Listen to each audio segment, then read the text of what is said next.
सुकून, ये सुकून, ये खेसारी भैया के एक और धमाका आ गया होली के बाद वाला। भाई साहब, होली का खत्म हुआ गाना, अब स्टार्ट होगा लोकगीत। तो दोस्तों, आपको मैं बता दूं कि ये धमाका होने वाला है 8 मार्च को। याद रखे, 8 मार्च को ये धमाका होगा।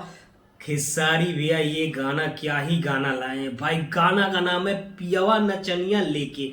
ये गाना ना, इनके साथ में, खेसारी भैया के साथ में ना, रानी जी नजर आने वाली है। तो दोस्तों, बवाल तो होना तय है। आपको मैं बता दूं, ये गाना श्रेष्ठा फिल्म्स पे रिलीज किया जाएगा 8 मार्च को।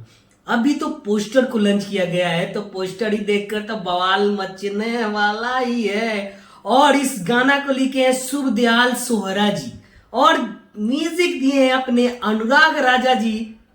तो राजा जी, क्या हाल है? तो मजा तो आना ही है। तो दोस्तों, आप सब रेडी रहिए। 8 मार्च को इस गाना को लॉन्च किया जाएगा सुबह समथिंग 7 बजे।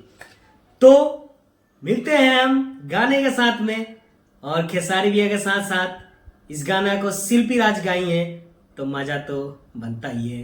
तब तक के लिए बाय बाय, मिलते हैं गाने के साथ में।